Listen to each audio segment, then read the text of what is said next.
Fresh and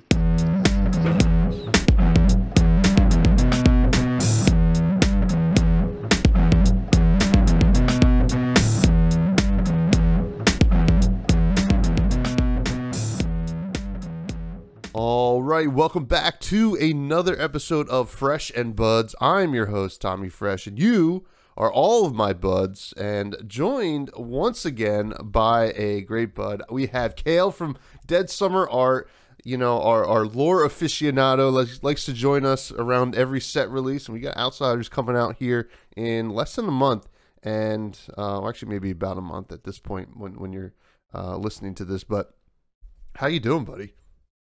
Yeah, I'm doing pretty good actually. Yeah, a lot of things have sort of happened personally the past couple months, but back on track now. So I'm very keen for Outsiders. Yeah, me too, and we'll catch up with you a little bit. See what's going on with the man, the myth, the legend over there, and then we'll jump into the pits because I think the folks are eager to kind of get your take on the pits. I know I am, and this is one of the worlds or one of the regions in Wraith that seem to have like such a deep, rich, like a lot of stuff going on. Like I looked at every single region on the website, and it felt like the pits was like the most going on right now. Anyway, so it should be a lot of fun to talk about.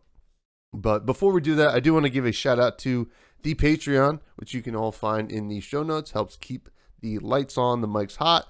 You get access to the Romping Club Discord channel. You get access to a Romping Club membership card. You get to hear bonus eps and then also packs that I don't open on the Scab Skins roll on the Bud Rush Bellow that I do with Gary, a.k.a. Mr. Viz. And that's another thing I want to shout out, the Bud Rush Bellow that we do on Wednesday evenings, 9:30 Eastern Time here in the States. And it's a lot of fun. We keep it pretty loose and wild, but we open some packs, we look at some decks, and we just talk about what's going on in the world of Flesh and Blood, and it's a lot of fun. And at 500 subscribers on YouTube, which trying to build up YouTube, this podcast is now video as well. If you want to check it out, when we hit 500 subscribers, I will be doing a full adult Leviah cosplay. And Gary will also be the rabbit that she killed, and it's going to be a ton of fun. And I can't wait to do it. We're inching a little bit closer. I got to push it a little bit harder, I think, but we're going to get there, and we're all going to get to see me in purple and tentacles, which would be just so much fun. And I will regret it. So but anyway. Let's get to brass tacks here. Mr. Kale, how you doing? What's going on? What's new with you in your world? Yeah, sort of a lot of things has been happening. So I'm trying to remember what we talked about last time I was on, but I believe we discussed that the LGS I worked at was closing down. Mm-hmm. So I've had to find new work, which I did find. So I've been settling into that job. Although that job isn't giving me enough hours that I need, and it's just kind of like a temporary job. So just last week, I actually got a job at a media production company. So I'm yet to work my first day there, but that should be really fun. Hopefully learn some new skills to use on my YouTube channel. In the absence of the LGS, we got a gaming club, which I think I talked about creating last time. That is now fully made, and we've run a couple events, and we're starting to cruise along pretty nicely. So the Fab community has somewhere to play games now. Nice. So that's pretty good. And then obviously all the troubles that come with trying to organize something as big as this. It's not just Flesh and Blood that we support. We support Warhammer, the other card game that we won't mention, stuff like that. So it's been busy, but good busy. I don't know, it was very kind of easy to get down about losing my LGS that I worked at. Not only was it my job, but also the only place I could play Flesh and Blood. Mm-hmm. But yeah, everything's sort of coming together. When one door closes, another opens due to atmospheric pressure or whatever. But so yeah, Yeah, no, I got some questions about this club. You know, I do remember you mentioning wanting to start it, and it sounds awesome that you did start it, which is really cool. I want to know if, you know, how does that go? Are these events that you run through this club through Gem?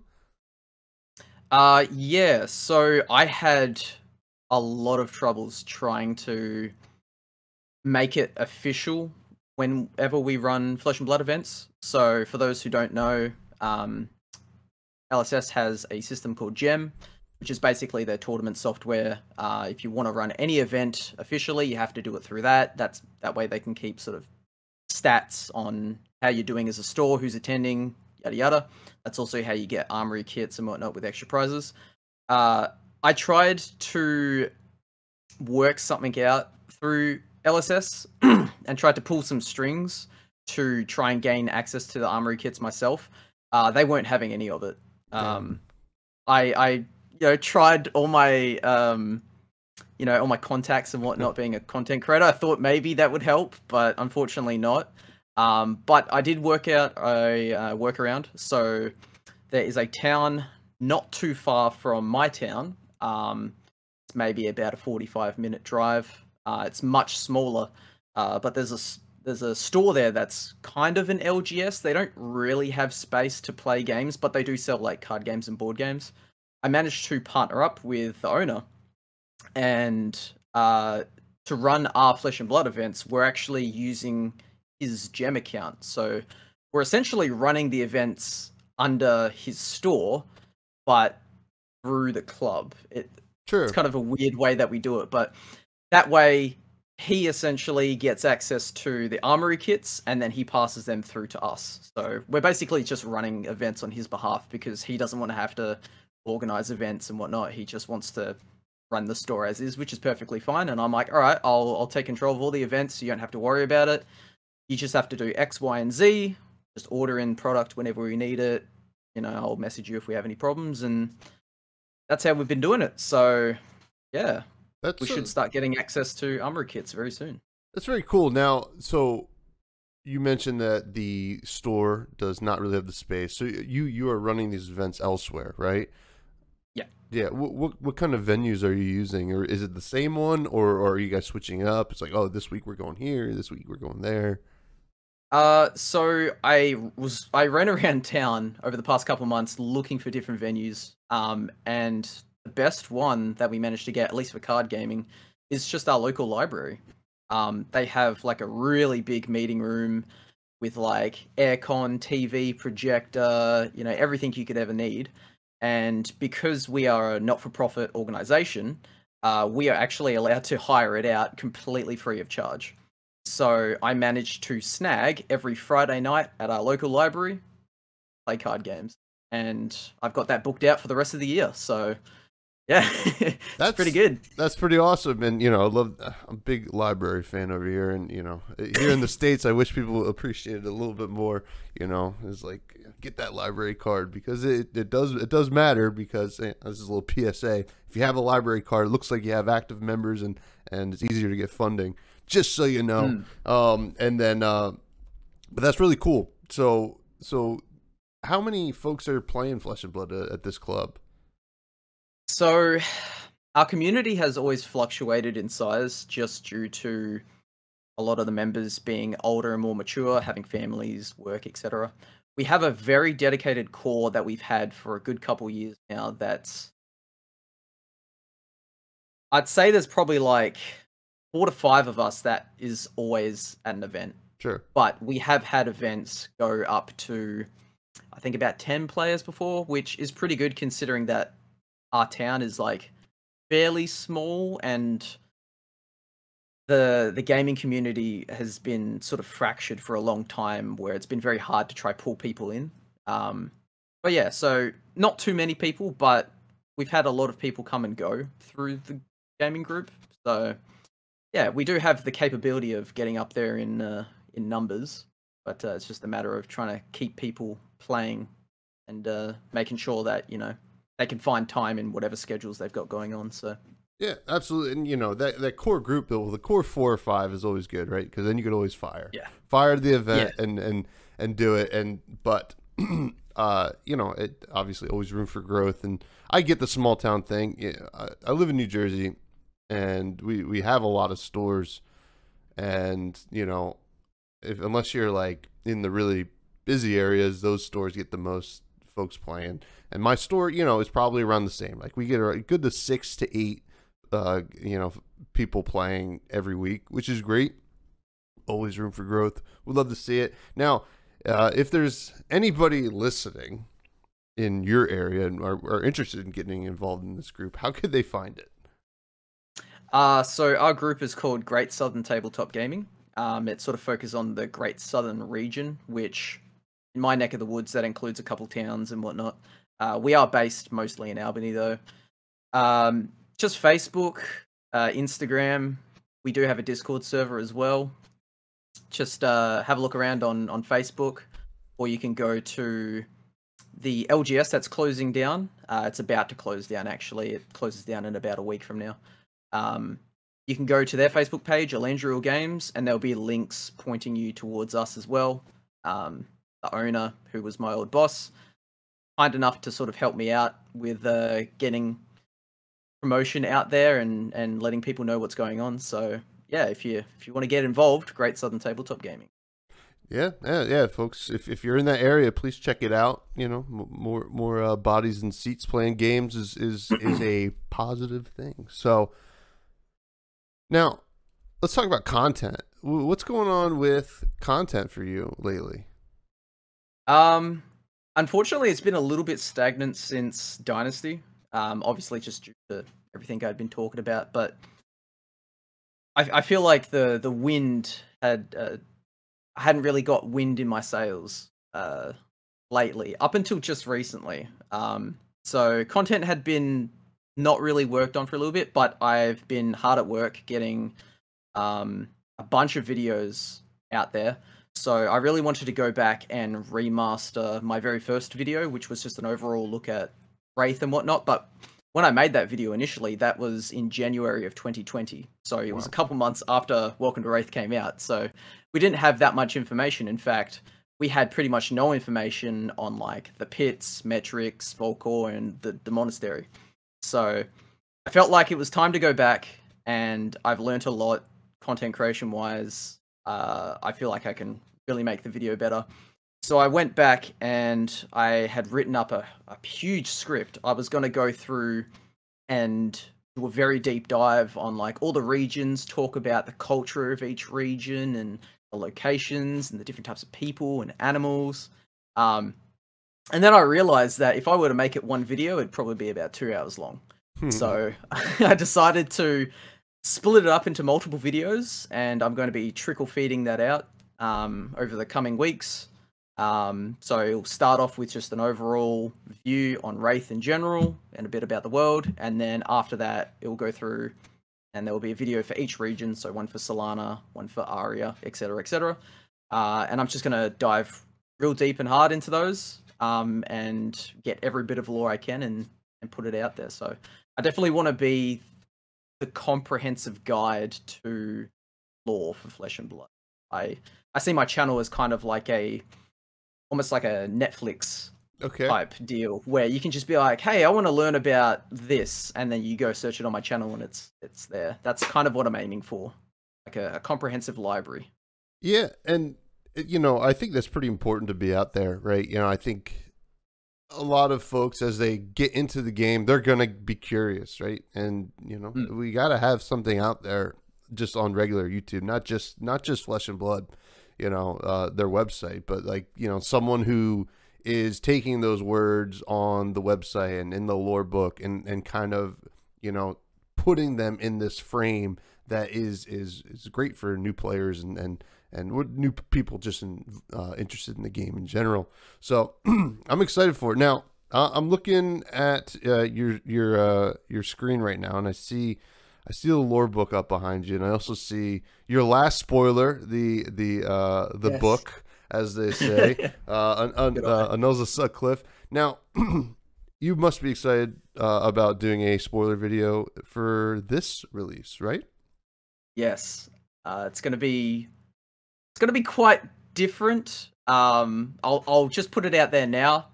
It has nothing to do with Lord Sutcliffe. I know, shocking. Or at least that I'm aware of. If it does, I'd be very surprised. But who knows? Sutcliffe has his fingers in many pies. Yeah, it's gonna be very different. I've been given a lot more time to make this video. So as we're recording this is the 20th of February. And I think on the 17th was when I received my card, if I remember correctly, an email. So that's the longest time I've been given from when I've seen the card to actually having to release the video. So I'm going to be trying some new things video production wise. I'm hoping to really shake things up because I've got a good formula going, but I'm starting to feel like maybe it's a little bit stale. So I want to tweak it a bit. So, and this video I'll also be collaborating with Peronine, another well-known lore YouTuber. So yeah, I'm very excited to see how this goes. So, any hints for us this time around? I know you gave us a hint about the book last time. Yeah. Ooh. I'm going to be doing this video from the perspective of a character that we've only seen mentioned twice. Ooh. So the character is Dr. Mortimer, who is someone we don't quite know who, from the pits. There's flavor text on Back Alley Breakline that references him. And also the new inertia token, I think. So that's a bit of a hint. Okay. That's probably the most I could say, but it's an interesting card. You know, I'm not that competitive, so I couldn't really give a good estimate on how good I think it is. I think it's pretty good. I don't think it will be an automatic include, but in decks that want to use it, I reckon it will be pretty strong. So. All right, nice and vague. Yeah, no. I'm not gonna say what everyone else says, which is, oh my god, this is the craziest card ever. You know, shout out to everyone on Twitter. I have a good guess for what you have, but I'm not gonna say it on the podcast. And you can always say it afterwards. If you want. Pop it in the comments, folks. You know, what's your guess? Yeah, that's engagement right there. Yes. So. You know, it sounds like content's, and I understand, right? So since Dynasty, we had the holidays and I mean, it's your summertime down there. So it's like you want to be outside and stuff like that. So it's hard. It's pretty hot. Yeah. Well, yeah, I'm sure it's pretty hot, but like, it's probably just hard to like get, with podcasts, I got to do it every week, right? But like with like a big lore video, it's just, you got to just do it when you have the passion for it and when you have the time. So I'm glad that, after the lull, after Dynasty, you're ready to get out there and start doing it again. And hopefully this new job that you mentioned, gives you those tips and tricks to help improve the channel. Now, speaking of Dynasty, when we last talked, we had not seen all of Dynasty, and I think we hadn't seen really any of it outside of maybe the Emperor, and you had seen your spoiler card. But I want to do the fresh faves from Dynasty, so that you can tell us what you liked from that set, because we didn't get a chance to talk about it. Now, first, who was your favorite hero in Dynasty? There's not a lot of options here. Arachne for sure. Yeah. Because we did discuss my theory that there was an assassin coming and we just hadn't seen it yet. And then boom, next thing you know, the Emperor's dead and there's an assassin and we're just losing our minds. That was amazing. They really nailed that. Arachne's pretty much, there's only 3 heroes from the set, but Arachne's pretty much the only thing I've been tinkering with since Dynasty. I just fully on board. I love the edginess. I just love everything about the class, the sort of controlling nature, the whittling away at you and just poking you with different poisons and stuff. It's really cool. So Arachne for sure is my favorite hero. I mean, it's a good pick because, well, I mean, Yoji was Dynasty, right? Yoji, yeah, and he was a pretty useless defender of the Emperor, and and the Emperor's cool. I think the Emperor is cool, but Arachne is certainly the coolest. So great choice. Now, what was your favorite weapon? We did have a decent amount of cool weapons come out in Dynasty. Yeah, I was thinking about this before the show. I mean, obviously, I really like Annals of Sutcliffe. I'm a bit biased because, you know, it's my card, but I just think giving such a offensive themed class, not a weapon per se, but a book, it's just really cool because, like, you think Runeblade, you don't think of them as like a wizard casting spells necessarily. You think of them swinging a weapon plus doing magic. And then we get this book, which was just really cool. It blew my mind when I first saw it. I'm like, oh my God, what are they doing? That's crazy. But I guess, oh man. I mean, I just loved all the different like Marvel versions of the cards. Mm-hmm. That was really cool. Shout out to Rock. Oh, That's yeah. such a cool card. I don't know how good it is in a deck. I haven't seen much gameplay per se personally, but is it a bit air? You have to build, like, you have to completely change the way you build like Reinhardt or Levia to play it.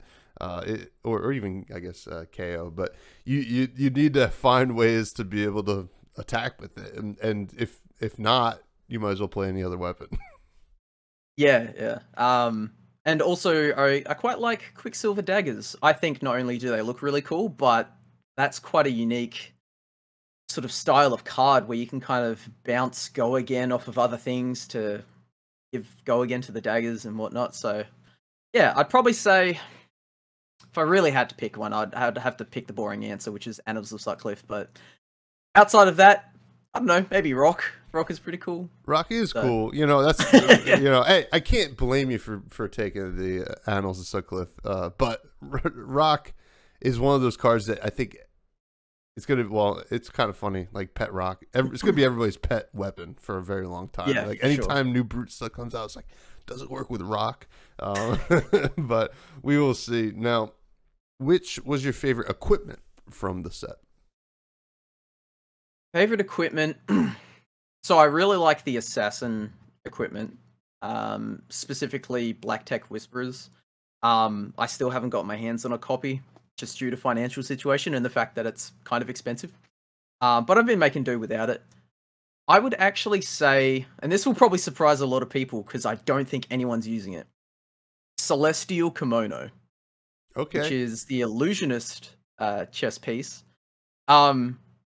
I've been floating around this idea because I feel like LSS has been kind of slowly pushing an archetype of Illusionist towards us, which is break everything Illusionist, where you kind of want your things to be destroyed. Especially in Dynasty. I mean, so many of the Illusionist cards have Ward, which means if you take damage, you prevent however much of it and destroy it. So I think there's really like this archetype that they're trying to push. So I was kind of tinkering around. I haven't played with it yet, but I've been tinkering around with this deck list idea of playing Illusionist and just really trying to like prevent damage, but also at the same time, you know, have all these ward effects going on. And I don't know, it's quite interesting. Plus, it's a beautiful card. Yeah, especially the artwork. It looks so cool. I'd love to see someone like try and make that for like a cosplay or something. That'd be so awesome. That would be really sweet. Now, I think. I mean, it's more so confirmed that we're going to get the new Light Illusionist, whether it's another version of Prism or a different Light Illusionist in general in the next supplemental set, maybe. So, you know, maybe that hero is going to care about all this stuff, and all of a sudden, like your Marvel kimono is like to the moon. So who knows? That's a great answer. That card is very cool. What was your favorite non-equipment, non-weapon card? You know, your attack actions, non-attack actions instance from the set. That one's probably the hardest. I really do like a lot of the assassin cards. Obviously, most of the majestics, like all the majestic attacks, like surgical extraction, eradicate, leave no witnesses. They're really cool. I also really like Nitro Mechanoid, I think it was called, the construct that you can sort of like assemble Voltron and yeah. and you have to really build around it. It's like a go big or go home, which is 100% mech. And also Soraya, the ally for Illusionist, is very cool. The fact that we have like one of these heralds that we've seen on attack cards, you can now actually sort of fully bring out onto the field is really cool. Plus, it looks stunning. It's amazing. It really That's one thing that will get me to like a card is if the artwork is amazing and it looks good in foil. So yeah. Well, you know, I get it. You know, the artwork actually. I mean, I feel like I say this for every set, but the artwork in Dynasty, you know, at least from my memory, was pretty incredible. You know, you run into the issue of art in things like, well, I just drafted Monarch at an armory, and all the heralds, you know, at a glance kind of look the same. You know, a lot like the Phi attacks in Uprising. You're just like, yeah, for sure. Like when you're at least when you're drafting, you got to be like, all right, like, oh, I gotta look at that again. Was that the right? What's this do? Was that the right 3 go again for 1 or 0? But you know, so but the nice thing in supplemental sets, we kind of get this nice blend of kind of aesthetic. You know, I mean, as a brute player, I'm thinking, I think Savage Beatdown is such a beautiful card. Just the colors in it, and it would be something I would love as a playmat. And then Skullcrack is just like, you know, I'm looking at that. I'm like, oh my god, it's so brutal. I mean, I loved Yazi's video spoiler for that. That was pretty incredible. But I digress. Let's get to the pits, my friend. Are you ready to talk about the pits? As ready as I'll ever be. Yeah. So first, can you tell us what the pits are? Right. You know, I think most people know that they're kind of near metrics, right? Yeah. So I'm not an American, but I'd probably equate it to Detroit. Okay. All right. Nah, just joking. So basically, it is a series of underground tunnels that form almost a network that have formed underneath metrics. So metrics, a lot of their industry involves mining, and when you mine, obviously once you're done with a mine, well, you still have a mine. So a lot of it has been abandoned and then taken over by criminals, just not really nice people that needed somewhere to hide.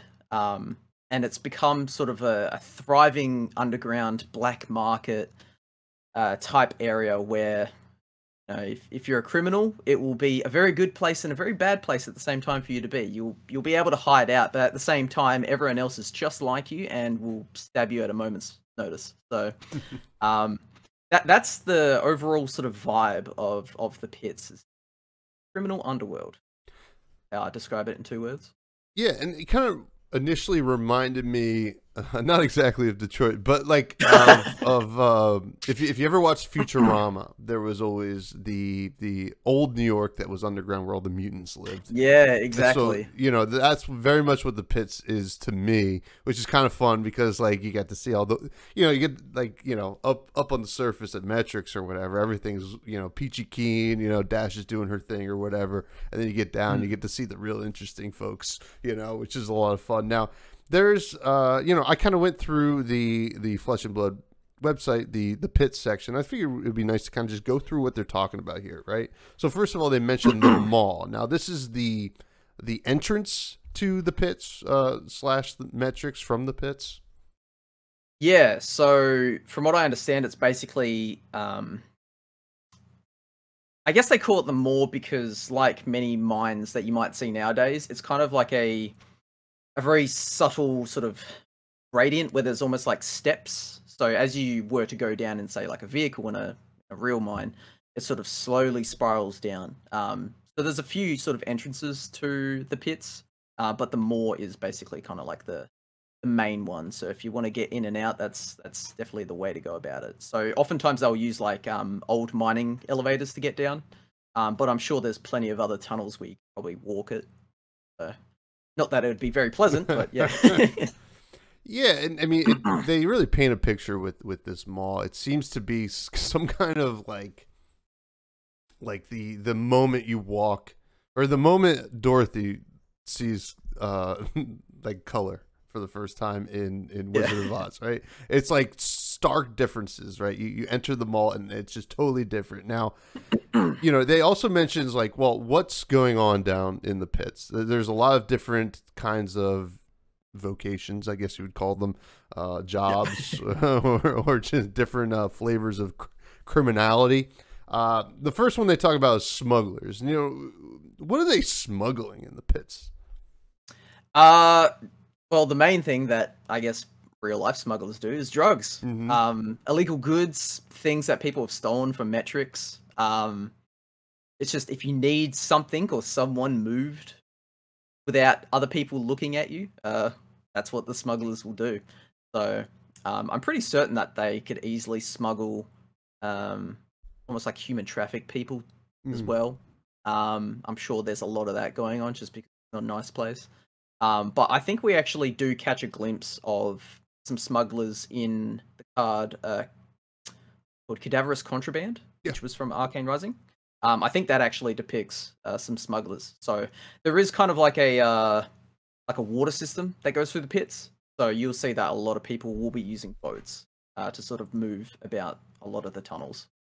So yeah, that's pretty much what a smuggler does. It's pretty straightforward. Not too much different from real life, really. So, well, it's kind of interesting. So these smugglers kind of exist beneath metrics. So metrics has always been an interesting kind of region of Wraith to me because it's high tech, right? This is like it is the high tech region. Everything else is, you know, very fantasy, medieval, you know, and beneath the pits, of course, because they're beneath this like kind of utopia of like technology. They're smuggling stuff down there, I imagine, you know, because I'm sure these other regions of Wraith are like, well, we want in on some of this, you know. So yeah, certainly. And then they mentioned mercenaries. Now we all know what a mercenary is, but it doesn't seem like it would be, I guess, unique to the pits, because I'm sure there's mercenaries in every region of Wraith. But you know, why do you think they have a mention here of the Blackjacks Mercenary Corporation? So it's an organized mercenary corporation. What's your take on that? Yes. Yeah, so a lot of the mercenaries, if you want a job in the pits, you go to Blackjack's Tavern and you go to the I forgot what it's called. It's some sort of notice board. But you can also receive these contract cards, which will specifically tell you what your job is. If you're meant to steal something, if you're meant to kill someone, you pick up one of these cards. Cool thing about these cards, if you take a card and then you're killed, whoever kills you can take your card and do your job for you. So it's not like a set in stone contract. They don't care who does the job as long as it gets done. So yeah, there will be people that will be more than willing to steal your contract cards. So we see a lot of these contract cards on like 3 of a Kind, the Ranger card. So they're very stylized to look like playing cards, which I think is really cool. And I'm glad that they're kind of taking that theme and using them for the Marvels for Outsiders. But yeah, I mean, like any other place, there are mercenaries that aren't sort of within a corporate sort of organization. But yeah, Blackjacks is definitely the way that you want to do it. So that's where you'll meet all the big players at Blackjacks. It's interesting. You know, there's contracts for these mercenaries, but we also have assassins, and like Arachne is an assassin in Dynasty, has the keyword contract. What would you say is the stark difference between an assassin and a mercenary here? I guess just the way that they go about actually performing their tasks. And probably more specifically, what type of contracts they'll take. So I doubt you would have an assassin take too many jobs that would involve protecting a gang member or something that wants protection. They're almost always in it for the kill, maybe for the odd burglary, I can imagine. Yeah, so like, I don't know, there's one thing that really took me off guard when we started seeing a lot of stuff for Outsiders was this is the first set in a while where we actually haven't got a talent which is quite surprising because LSS likes to do this thing where they will kind of set like a standard of what they're doing, and then after a couple sets, they will completely break it and do something else. So, you know, with Monarch, that's when we first got talents. We got Shadow and Light, then we got Aria, so we got Elemental from Aria, then we got Uprising, so we got Draconic, and then we go to the pits, so it's like, okay, well, naturally, we're going to get a talent, but we didn't get one, which is very strange, because I'm sure that the pits has some sort of talent. I feel like every region in Wraith has a talent, but we don't know what this one is, so I was always trying to think about what it could be. Is Mercenary the talent? And then I thought, no, it can't be, because the Assassin class has access to contracts, and contracts is a mercenary thing, so yeah, I don't know. It's very strange what they're doing, but I'm sure they've got a reason behind it, but I'm just trying to figure out what exactly it is.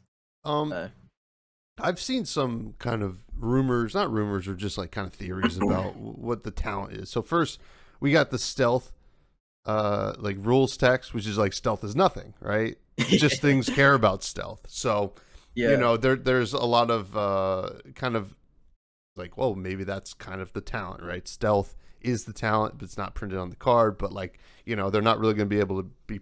They're not going to be necessarily playable in heroes that don't care about stealth. So there's that, and then obviously adding the hybrid cards, which can be played by multiple classes, yes, is in a way somewhat of a talent, more something just unique to the pits so far.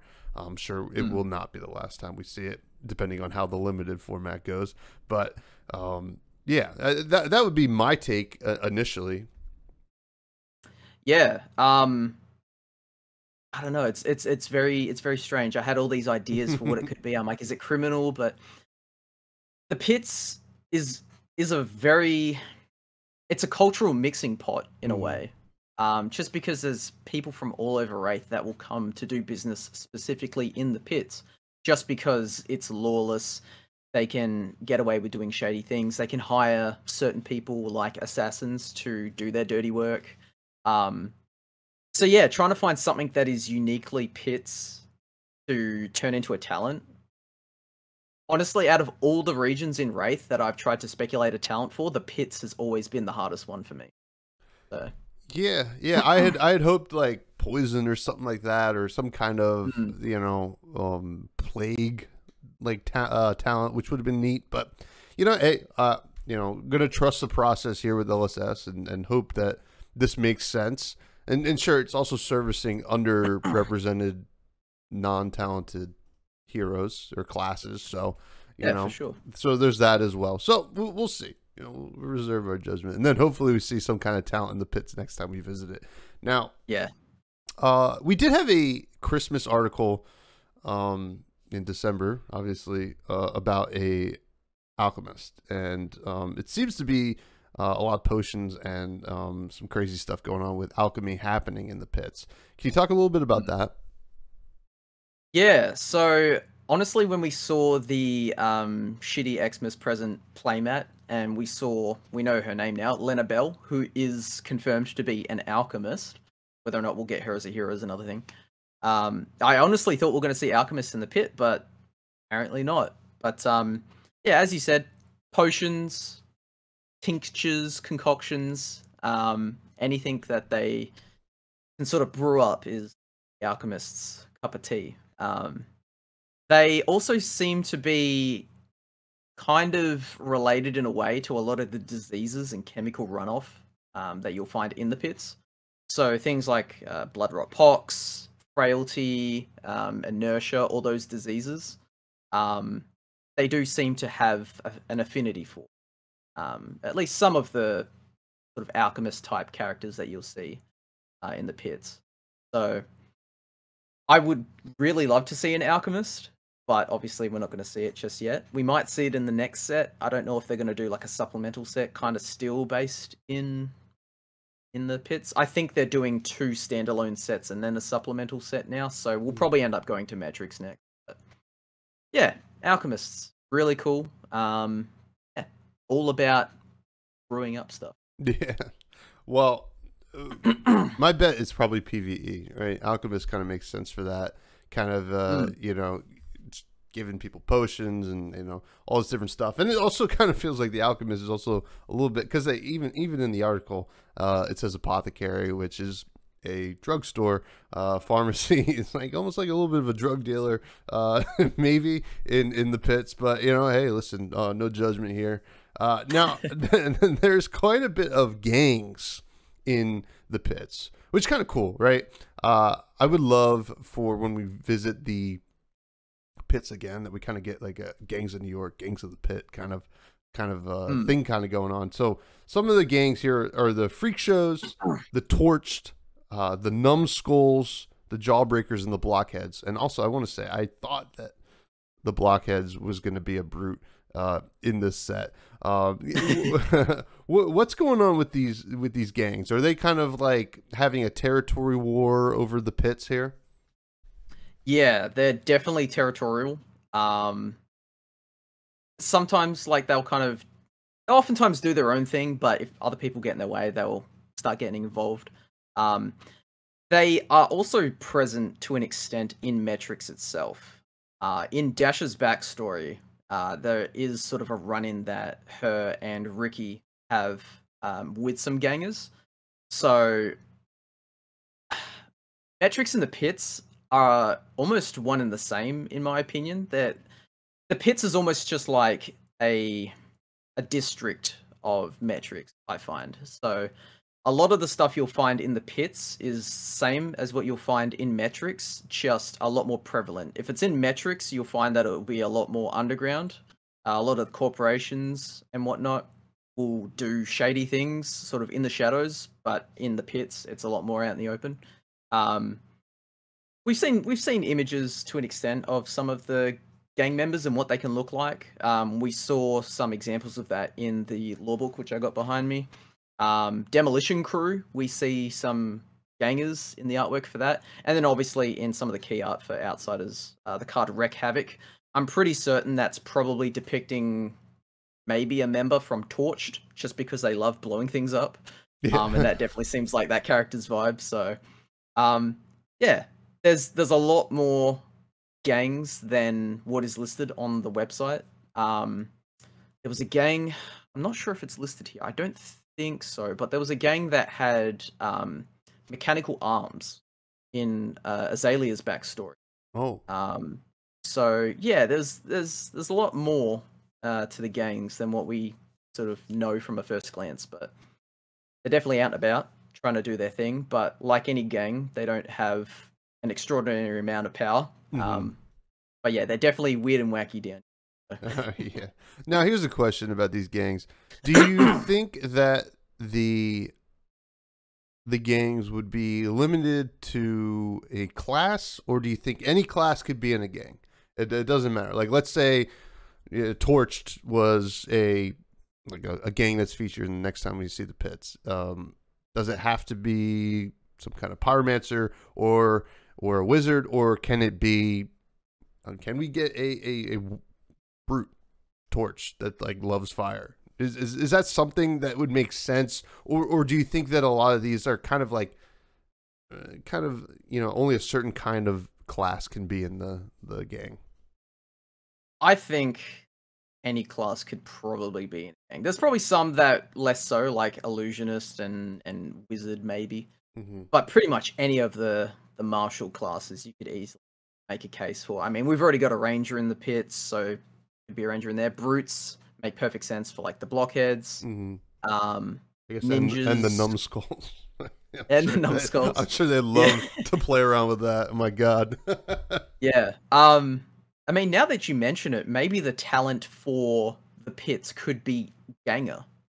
So you could have a ganger warrior, or a ganger guardian, maybe, or something along those lines. And it can almost be sort of like a pseudo element sort of mechanic that they could do, where certain cards can only be used by certain like gangers that have an affinity for certain gangs.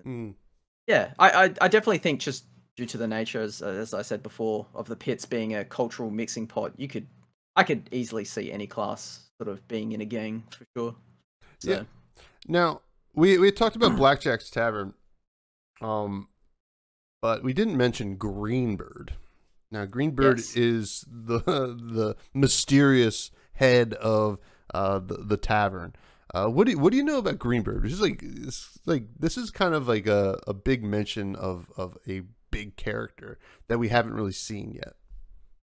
Yeah, I think they are hiding a lot than what they're showing us that Greenbird can do. For those of you who don't know, if you look in the lore book, there actually is an image of Greenbird, and they are actually a male who seems to be dressed in some sort of like drag queen-esque clothing. So they'll wear like a dress and like a big voluptuous wig and, you know, stockings and the whole deal. They have almost like a strange level of respect from a lot of the people in the pits. Now, if you're in the pits, you know, it's almost like prison. And there is still a hierarchy of respect in the prison. So there'll be some individuals in a real life prison that people are like, oh, don't mess with this person. Otherwise, everyone's going to gang up on you for picking on them. I feel like that's kind of what Greenbird has going on. Not that Greenbird is immune to that. In Azalea's backstory, Greenbird does kind of get into a confrontation with these mechanical arm gangers.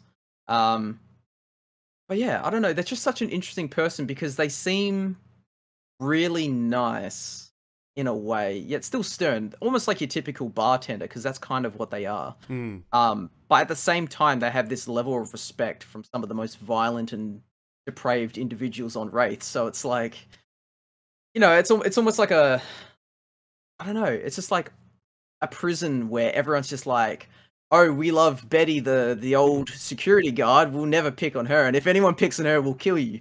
Yeah.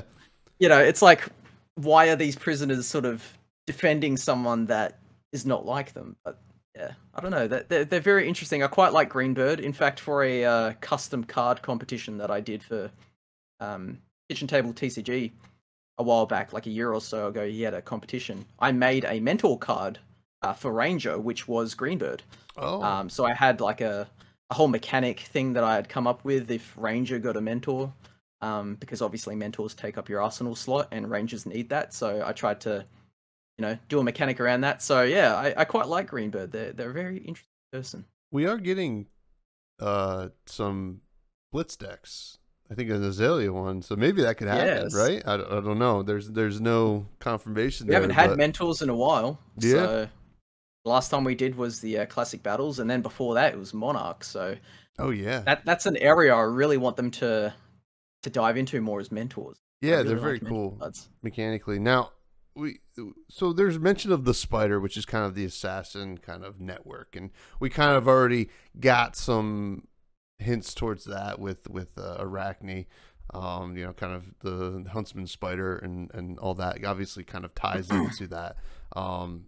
Which is kind of, which I love the name, the spider, because, well, it implies big web, and you know, to trap all your victims in. Is there anything more to the spider that we can expect, or, you know, we kind of are going to see most of that with Azuri and Arachne? I think we'll get most of that in Outsiders. I mean, really, the most that we know at the moment is just that they're an organization of some sort of secrecy with assassins and lots of diplomacy that they're doing. Yeah, we really don't know much. We just know that they seem to be spread across all of Wraith, much like the Gemini from Solana, which is kind of like their secret special ops. Yeah, I don't know. I feel like it's hard to know what their overall agenda is. Because at the moment, it just seems like money. But then again, one of their members just killed the Emperor. So, you know, there's going to be something else going on. I don't know. Maybe they're just a tool that people can hire to sort of do their bidding. But I feel like there's a lot more depth to the spider than just being a tool. They have to have some sort of extra goal. I mean, you can't really just make an organization like this and put in all this effort to make it secret just to earn money, right? Like, Yeah. got to be more to it. So I'm very curious what we'll find out. I wonder if we'll get the moment like in The Dark Knight when the Joker's like, it's not about the money, and then he just burns it all up, and you know, that would be pretty sweet. Now, we have two more things here that kind of seem to be major highlights of the pit. So we got La Apocalypta. I'm assuming I'm pronouncing that right. It seems to be a cult. Kind of, well, I mean, as the name implies, apocalyptic cult. They're kind of waiting for the end times that are coming sooner rather than later to them. What do you make of La Apocalypta here? I think they are probably the most important thing in the pits through the overall story of Raid. I think. I mean, each region sort of has its own thing, like the dynasty in Volcor was a big thing. The armies of the Monastery and the Portal, armies of Solana, like the ancients from Aria. They're all these like specific things each region kind of has going for it that is making a big splash in the overall story arc of Flesh and Blood. I think La Apocalypta and probably the Spider, of course, are the biggest things to note. We don't know much. I think the people that you see in Demolition Crew might be La Apocalypta, just because they are attributed in the flavor text for that card, and also in the lore book, in the concept sketches. I believe the characters in that card are also tagged with La Apocalypta. So, yeah, we don't know much, but I don't know. They're very interesting. I really can't wait to see what they do, especially because, not to jump ahead too far, but I did see a viewer question that touched on them, so I'll sort of extrapolate more once we get to that. Oh yeah, and it's gonna be interesting. I think, and we'll get to that with the listener question, but it seems like this might be the key to the overarching story of what we've been seeing from the pits. It seems like each set has kind of had that key. And eventually we'll have all the keys in, and you know, some big thing will happen. But very, very exciting. Now, the last thing here is the dregs. So the pits, not understandably, but like not surprisingly, has a issue with pollution and just like toxic sludge and making the environment like barely livable. And as a result, there are essentially mutants, almost like Futurama. You know, just people that are just kind of like totally gross. Now, this leads me to our heroes from the set. This brings me to, well, I think a lot of people's most anticipated hero, and it is Riptide. The grossest looking thing ever, and he's beautiful for it. And I don't want anybody telling me otherwise. Clearly, in the adult art, has kind of, you know, transformed from his young art into something gross and like basically breathing toxic like sludge or whatever. So what do you think is the deal with Riptide? Seems to, now if I may say, we did get a spoiler. Let me bring it up here so I can read it. We got a spoiler when they were talking about traps and how they were changing. We don't have to get into the mechanics of it, but we have a spoiler called Collapsing Trap. It is the legendary Riptide specialization. You know, it depicts this big old bridge getting blown up. It's a trap, defense for 3, it costs 0, it's a blue. And when this defensive attack would go again, the attacking hero discards their hand, then draws that many cards, -1. So it doesn't matter what the card does. We're looking at the imagery of this card. Big, like he is clearly kind of some agent of chaos here. Am I you know, wrong for saying that? Yeah, definitely to an extent, I would say. I'm not sure if you're trying to hint towards maybe a theory you have that he's part of the cult, La Apocalypta, to an extent. But yeah, because like the only other times we've ever gotten legendary specialization cards was for massive story beats. Regicide, which was a massive story beat, Doomsday, and Eclipse, were also pretty massive story beats because that was the Embra sort of appearing and us finding out about them for the first time. So I don't think it's a coincidence that this card is legendary. We also got Soul Harvest and whatever the chain one was. They got 2. Yes, Soul Reaping. Oh, yes. Soul Reaping, Soul Harvest. Yeah. I think they're kind of related to Eclipse and Doomsday in a way, but for sure. Yeah. But yeah, continue. So yeah, we got this Riptide legendary specialization. Certainly, just the art is beautiful, but like just craziness. So I might be hinting towards that maybe he's part of the cult. You know, I can't help it. But do you think that that's what's going on? Because we're going to get to Azuri in a bit, but it's certainly hanging out with Azuri, but we don't know what Azuri's part in the story is. What is what is your take on Riptide? Because he at its surface is just a gross looking, you know, sea-based kind of ranger. Yeah, so we do know that to some extent Riptide is a part of Uzuri's crew. So there's that we have to find out. But it's hard to say because I know in the young artwork, I believe it depicts him as some sort of like fisherman, so almost like he does some sort of fishing activity, at least in the past, in the pits, which I'm sure is great for your health. Lots of heavy metals in the water and whatnot. But yeah, dregs are very interesting because I know initially a lot of people thought dregs and the old ones were the same thing, but they're not. Yeah, it's hard to say because I know for certain I'll be getting more lore about this for my spoiler video. Regarding specifically the diseases. Here's another hint. My video is going to be regarding diseases that you can find in the pits. So we'll definitely be getting more lore about that, but I don't know. It's quite interesting to see someone go from being a normal human to what should be a zombie, but still seems fairly sentient and capable of intelligent thought.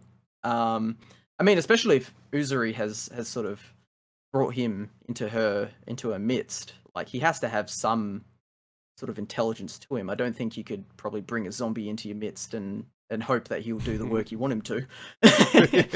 So, yeah, because dregs are described oftentimes as being barely alive for the most part.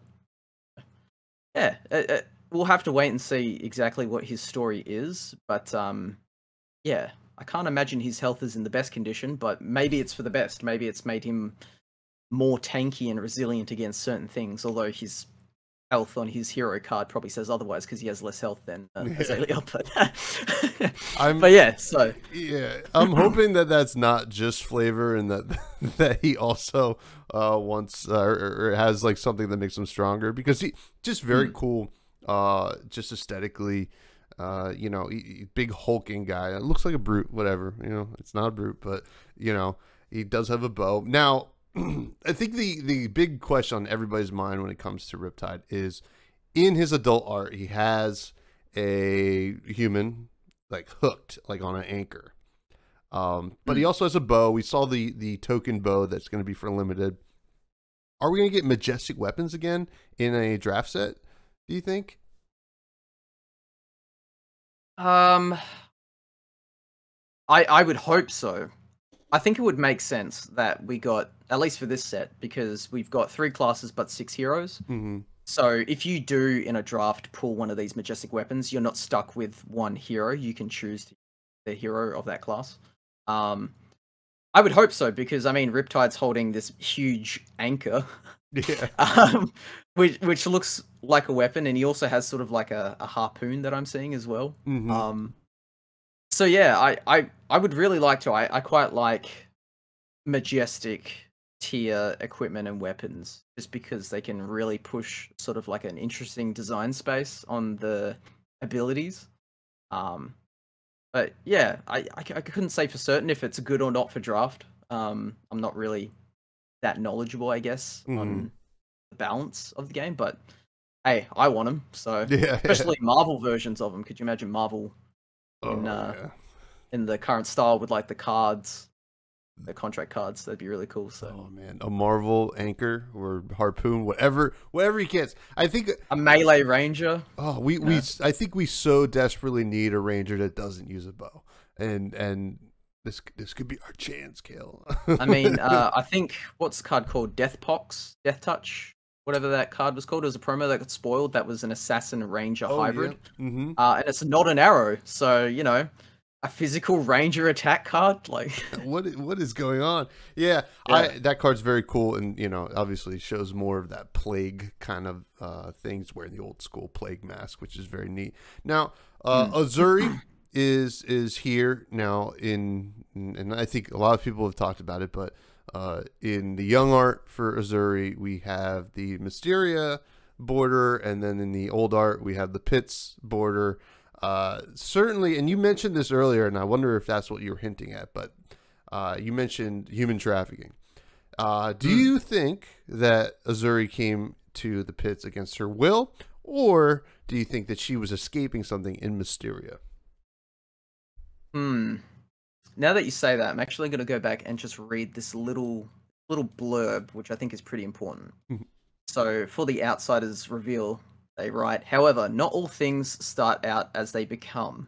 The past always seems to have a way of infiltrating our present. A duo of wandering Mysterian ninjas threatened to trigger memories of Uzuri's origin, a time and place where she didn't fit in, where she felt like an outsider. So, the fact that they specifically mentioned the word trigger does kind of imply that maybe some sort of trafficking happened. She became amnesiac, almost like Icelander to an extent.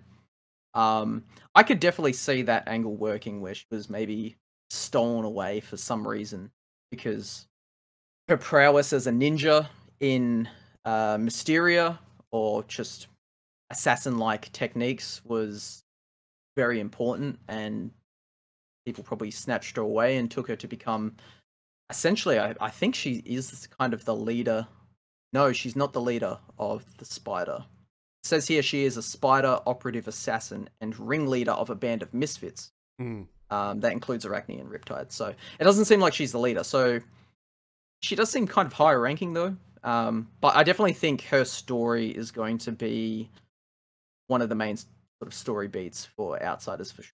They've just hinted at it a lot. I mean, the whole reason why we have Katsu and Benji in the set, from a lore perspective, is because they're kind of coming to her for some reason. So that's also something that's quite curious for me, because we don't have any story pieces that have connected Katsu and Benji to anyone really outside of Mysteria. It's all kind of been within Mysteria. So yeah, I'm very, very keen to see where that goes. I think it'll be pretty important. So. Yeah, absolutely, and it's kind of interesting. And you mentioned kind of the ringleader of the Misfits, which is obviously Riptide and Arachne, and they're the outsiders. Maybe it's like, you know, they don't necessarily fit in the Pits, even though they look like they do for sure. But you know, they don't exactly. Maybe they are still heroes, right? So they're not. I don't think that doesn't necessarily make them villains. They might be anti-heroes because they're a little bit, they're brigands and stuff like that. So we do see a new version of Arachne, who's I don't know, just like solitary confinement. Just looks so gross. Wearing a different mask. Obviously, it's a young version of Arachne, so it's going to do something different. Has different life totals, and we see him just being extra gross, and we see this also a growth on the shoulder. And I keep saying it's they. We don't know what Arachne's gender is, but what's going on with this like new grosser version of Arachne? Yeah, Arachne's been put into timeout. I have a feeling that Uzuri doesn't like the fact that Arachne killed the Emperor. But at the same time, before the show, I was going back and reading through Arachne's story of when they killed the Emperor. They are specifically tasked, it seems, to do this by a boss of some sort. So whether or not that was Uzuri or someone else, I'm not sure. I can't think of any other reason why Arachne would be in solitary confinement other than doing something wrong. Because throughout Arachne's sort of journey into the palace in Volcor to kill the Emperor, it seems like they take a bit too much joy and pleasure in doing some of the violent acts that they do. But they are also told to specifically not kill certain people, leave certain people alive. So maybe that's just kind of gotten out of hand, and they've gotten a bit too giddy, a bit too bloodlusty. But yeah, one other thing I want to quickly rant about, because this has been on my mind for a while. I think they kind of failed flavor-wise with the naming conventions of adult and young heroes. Because adult and young heroes is tied to, like, those words are tied to age. But then we see Arachne in sort of the present, where there's a past version of themselves that was an adult, but now they're a young hero. And I could definitely see that as, like, them depicting, a decrease in power, because, you know, Arachne's in solitary confinement, seems to have some sort of blood rot pox disease going on, so probably weaker than they were before, but it doesn't seem to make sense if it's used in terms of age, because there's no way that Arachne would be younger now than they were in Arachne Huntsman on that card. I think they should have named it Novice and Veteran. Or something along those lines, because that isn't tied to age, but can still be, you know, tied to power level. I mean, you look at Janice, who is probably one of the oldest heroes, excluding old him, and they are a young hero, which doesn't make sense because they're old. But you know, I don't know. That's I can't wait to see the old version of Janice, which should be kind of funny. It's just in a retirement home. Yeah. Now, here's the counterpoint to what you're saying. So, in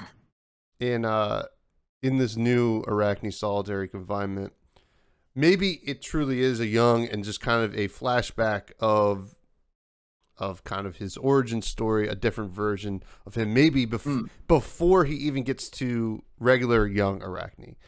Because in Azuri's adult art, we see the depiction of both Riptide and Arachne Huntsman. So yes. So clearly that Arachne is still hanging around with Azuri. So maybe Azuri did have something to do with the Emperor, you know, getting assassinated. So I mean, I don't know. It could be. That was my take on it. I see this like younger version of Arachne, kind of before, like maybe was just an outsider and just out there killing stuff that he should not be killing, and he gets in trouble, gets thrown in solitary confinement. Azuri comes and said, "Hey, let's get you out of here. Let's kind of, you know, clean you up, you know, make you a true assassin, give you these cool masks and stuff, you know, and go from there." I think you're actually right. Yeah, I think you've actually changed my mind. Now looking at it, if you look at Uzuri's artwork, it does show what we've seen Arachne to look like beforehand, Arachne Huntsman, in the artwork behind her. Now putting pieces together, that hump that we've always seen on Arachne's shoulder must be this growth that we see in solitary confinement. So I guess in that sense, this version of Arachne, solitary confinement, being a young hero still makes sense. But, you know, I still think my rant's correct. So yeah, well, yeah. But there's you know, yeah, the young versus adult is certainly something that could be I think tweaked a little bit, but yeah, that's just that was my take on it, in terms of seeing the new Arachne, and then still seeing the Arachne that we all know and love in Azuri's artwork. So let's get to some listener questions before we say our goodbyes here. First comes from Remy. All these listener questions come from the Buds Discord, which anybody can join. It is in the links below. Comes from Remy, who asks, when Necro or Necromancer? I don't know. When I find out, I'll let you know. They're going to do it at this point. It's listed in the lore book, which I know initially they said that that's not a checklist of things to come, but then they've kind of mentioned more recently that it kind of is. They're going to do it at some point. I think they're going to throw it at us out of the blue a little bit, kind of like how they did Assassin, where we're not going to be in the Necromancer's home turf. I think we're going to be elsewhere, and there just happens to be a Necromancer there. Yeah, I could totally see one in the Savage Land. You know, a Necromancer that kind of raises dead animals. There is like a big tar pit sort of present on the map where the Savage Lands are, and I could totally see like a tar pit, like Necromancer that like raises the bones from the tar pit and, you know, cool stuff like that. So, I love that. I don't think we'll see it soon. I reckon maybe a year and a half from now, 2 years, we'll probably see it. I mean, they've just added Assassin, and the last time they added like a fully fleshed out class was Viscera? Was Monarch when they did Illusionist. Oh, Illusionist. Yes.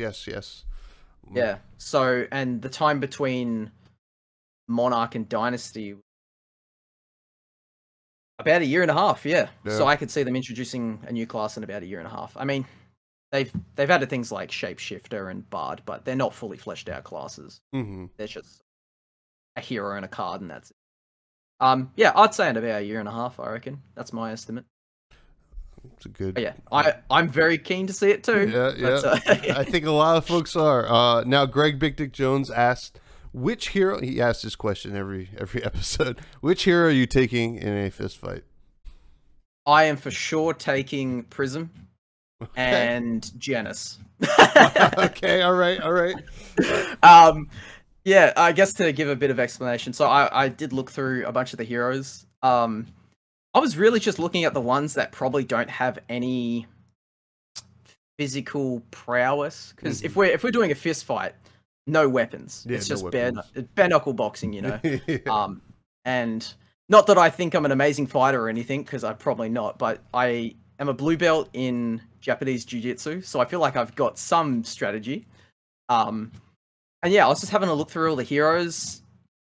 I think Prism's probably just the most frail, just because, I mean, when she was first found by a Magister in the library, she was just like this little kid that appeared out of nowhere, and she seems pretty, like, slender, so I don't think she could probably take too many hits, especially since she hasn't really been on the front lines. She's just been in a library up until now.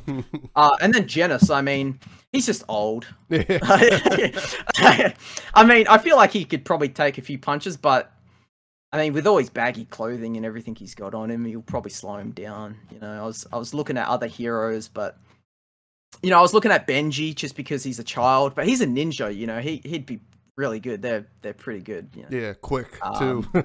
Pretty quick. Yeah. I was thinking maybe Data Doll, but that's a robot that's made out of metal, and that would hurt. Yeah.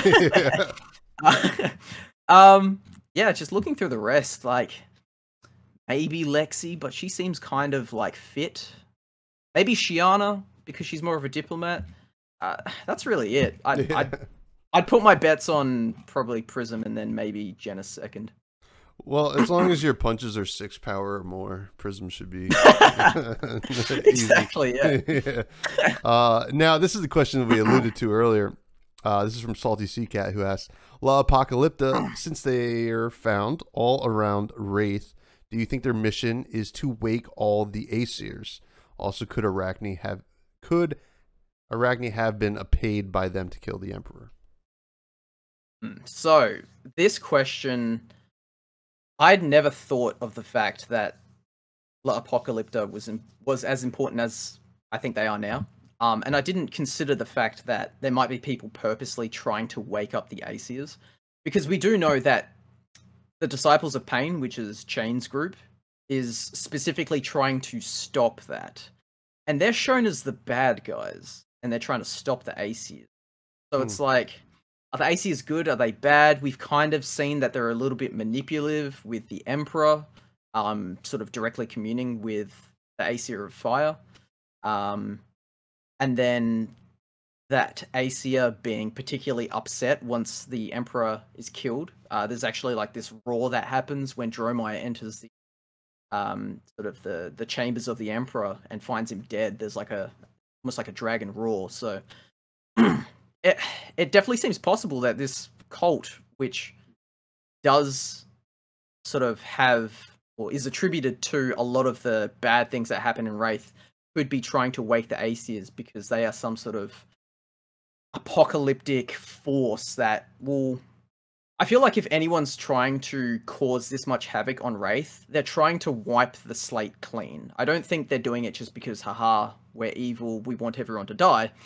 Because that doesn't make for good storytelling if someone's evil just being for the sake of evil. Mm-hmm. They would probably see it as just, like a just cause to wipe clean Wraith back to how it used to be before humans arrived to the continent, before, you know, the ancients disappeared and humans sort of took over. So yeah, I definitely think that could be one of their MOs, is to wake all the Aesirs. Could Arachne have been paid by them to kill the Emperor? Definitely possible if the first half of this is likely. Mm-hmm.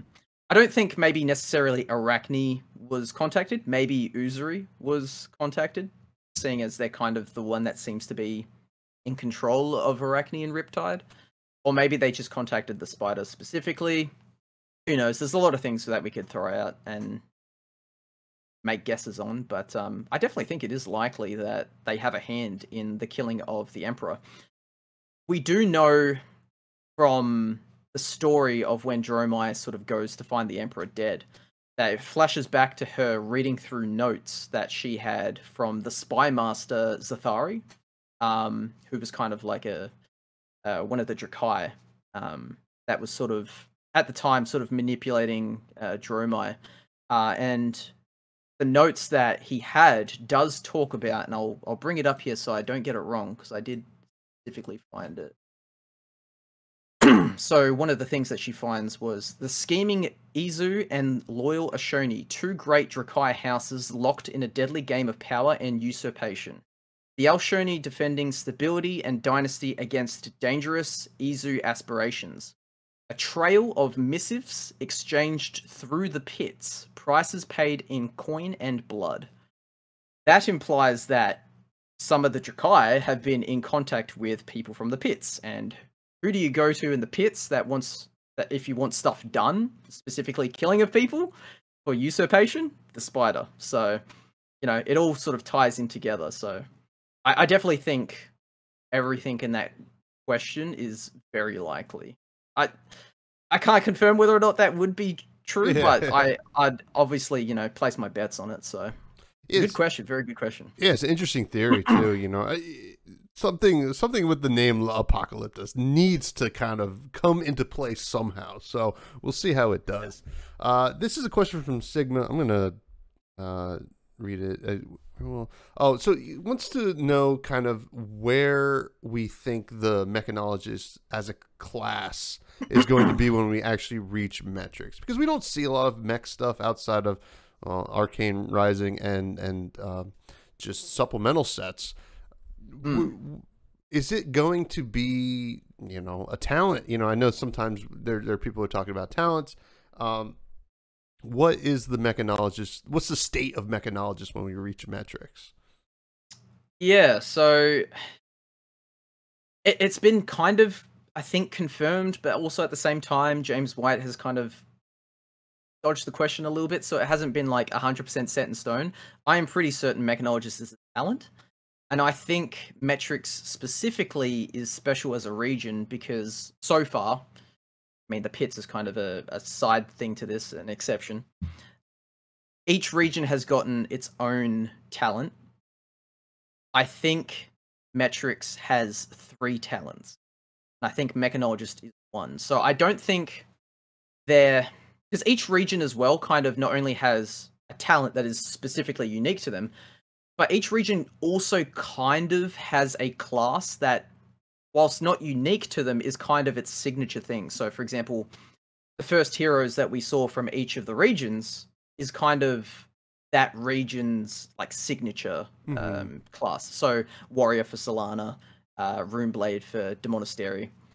I think metrics specifically lacks that and makes up for it by having 2 other talents along with mechanologist. So the other talents would be biomancy and alchemy. Interesting. So on the metrics page on the website, it does mention the 3 different sciences of metrics. And I really think that is not a coincidence that it's laid out in that way, because mechanology is one of them. So, and if we look at the way that the card frames on cards is done, heroes have the card frame on them that is specific to the region and also talent. So, for example, even though Dorinthia is not a light hero, she has the light border because she is from Solana. Mm-hmm. But the class of warrior does not have the light border on it. However, with mechanologist, all the class cards have the same border as the hero card, which would imply that is a talent, because all the talent cards have the same border as the region border, etc., etc. So it just seems too good to not be true that mechanologist is not a talent. So I think once we do go to metrics, which I think will probably be in the next standalone set, I think we're going to get some very unique heroes and just decks that we can build, because we will have essentially what we feel like is a full class, because it can run on its own, mechanologist, mixing in with things like warrior. So you could get a mech warrior, like what a lot of people have speculated is depicted on the card Blade Runner, or you might be able to get like a biomancer guardian or some crazy things like that. I don't know. I think metrics is a very special case, and it'll be very interesting to see what they do with it. But yeah, I think it's definitely not going to be the bog standard stuff that we've seen so far. Yeah, absolutely. Now, this question's from Armor, who asks, which hero would you least want to see from the pits in a dark alley? Arachne for sure. Yeah. I mean, everyone from the pits that we've seen. So I mean, all the heroes that we've got is Azalea, Riptide, Arachne, Uzuri, and what's the merchant? Cavdine. Cavdine. Right? Yeah. Like all of them look pretty hard and like pretty tough, but just Arachne, which is like these piercing eyes, and the fact that they're one of the biggest things that makes people look scary is when you can't recognize their silhouette. So, for example, like this is kind of a real world example. If you want to disguise yourself in the military, if you're a sniper, you'll wear a ghillie suit. And one of the main things of a ghillie suit is it actually sort of rounds off the top of your body, so it makes it less obvious that there's a head on top of a torso. And that can also be quite scary, because then when you look at something, you don't perceive it to be human, which is something that, we're used to seeing. So you're seeing this weird shape of a being with this demon mask, this Oni mask, and the fact that they're also probably going to be walking around with very sharp daggers. No, I definitely don't want to run into them in the dark, because by the time I see them, it will probably be too late and they will be at my throat with a knife. So yeah, Arachne is definitely that. I guess second place would be Cavdane, just because he's creepy mofo. So yeah, absolutely. I mean, Riptide would be like scary, but like for whatever reason, like I'm holding out hope for Riptide, and I feel like I could reason with him. Yeah, he's kind of still a person. Yeah. Although gross, but like I was like, oh, let's get sushi. You just caught these fish, whatever. Something like that. But the last question comes from Capolo, friend of the show, guest of the show previously. Do you think that Wraith is the only place where Flesh and Blood happens? Will we explore outside of the world of Wraith in the future? And are there any areas in Wraith that are not displayed on the Wraith map? Yeah, so I've had this thought in my head for a long time now. This is a very good question. I've wanted to try and ask James White in a way. I don't know if he's ever answered it, but there has to be something outside of Wraith that we have not seen, because the only mention of anything outside of Wraith is the fact that long ago humans came from afar and settled on Wraith, which implies that Wraith is not necessarily the world, just a continent. And I mean, the map of Wraith as well is cut off on the left-hand side. There's like, if they wanted it to just be a one continent, they would have just shown us one continent. But I feel like they've done that. Maybe not necessarily that they know what they're going to put there, but just leaves them enough room that they can expand in the future to be like, hey, this is this extra area that, you know, has been hidden away for many millennia. Yeah, in terms of places that aren't actually on the map of Wraith, I guess the only one that we know of that's in the lore is Irathiel, which is alternate dimension. But that's kind of an alternate dimension. It's not really within the world per se, but it kind of is. So you can't really put that on a map because, at least from what we know of it, it's kind of like a layer. Like, you know, just an alternate dimension that sort of resides over the top of the normal world of Wraith. Similar to the Upside Down in Stranger Things or the Shadowfell in D&D, where it's kind of like a distorted reflection of the normal world. So yeah, I really hope that in the future we get to see something outside of Wraith. But I wouldn't be surprised if they didn't do that, just because it seems like a lot of the events for the story seem to be so world defining, like the War of the Monarchs and the invasion of the Old One. Seems like if there is somewhere else outside of Wraith, surely it has to have also been affected by these world altering events, but you know, we've received no word of it, so we really don't know. But you know, all we can do is speculate. But I really hope we get extra places, because I mean, there is a lot that you can dive into with 8 regions and then some, but you know, down the line, maybe like 5-10 years from now, is there going to be anything left that they could really explore that they haven't already? I mean, I'm sure they could, but you know, I think a lot of us would be itching for a taste of something new. Yeah, I agree.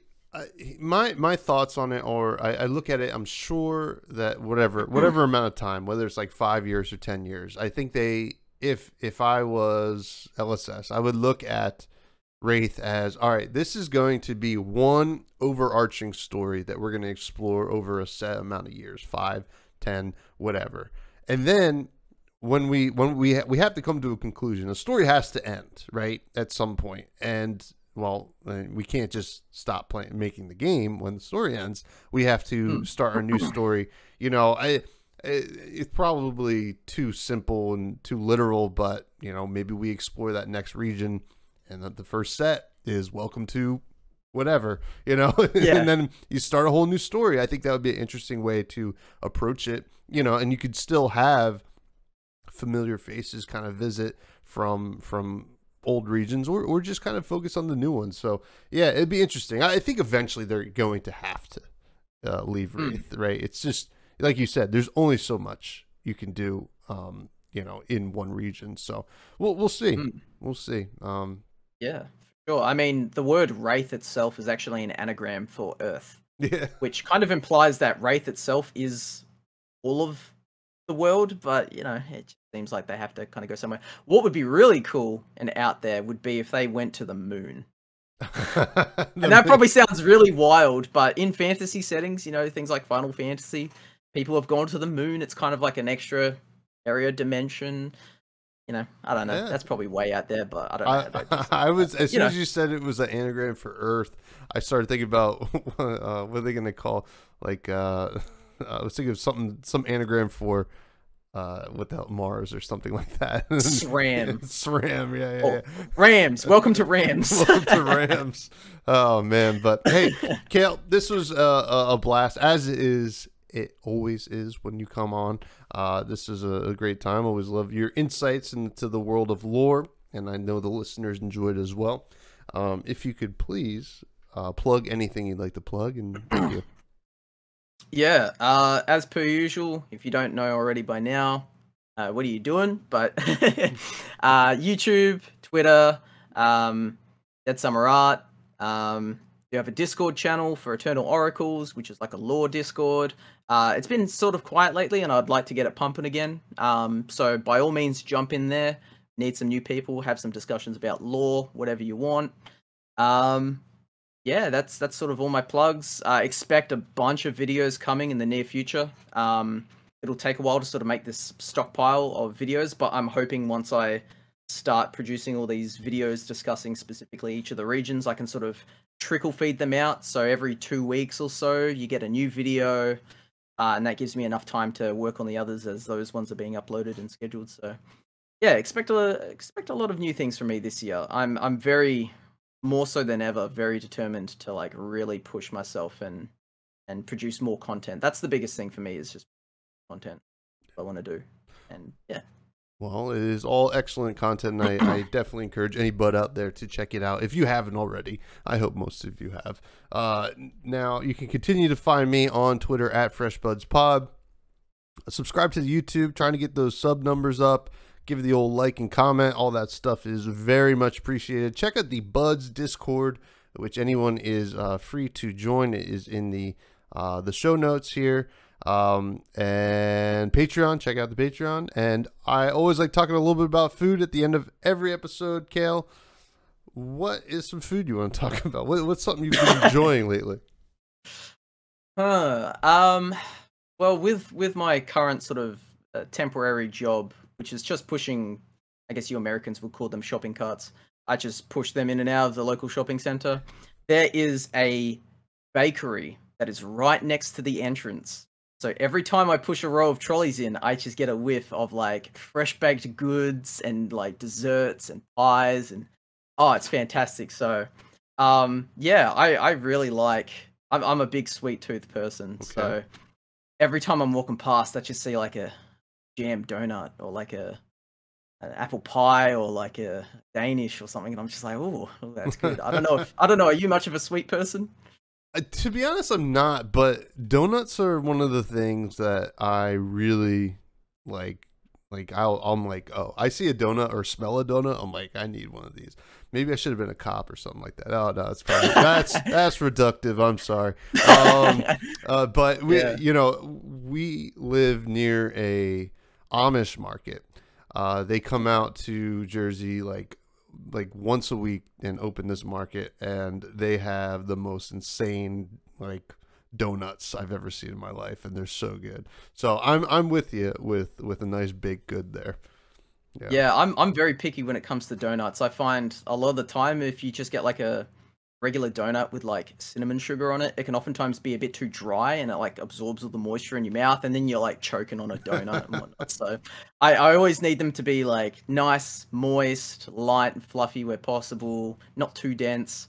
Chuck some icing on it, some sprinkles, or fill it up with some jam, and you're good to go. Yeah.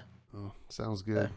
Well, I mean, luckily it's morning for me, so maybe I'll go get a donut after this. Yeah. Well, everyone have a great week, and when you're depending on when you're listening to this, we might already know what Riptide does, because I believe the artist is going to be at the Calling Auckland, so Ooh. That's very exciting. So Yeah. everyone, please have a great week.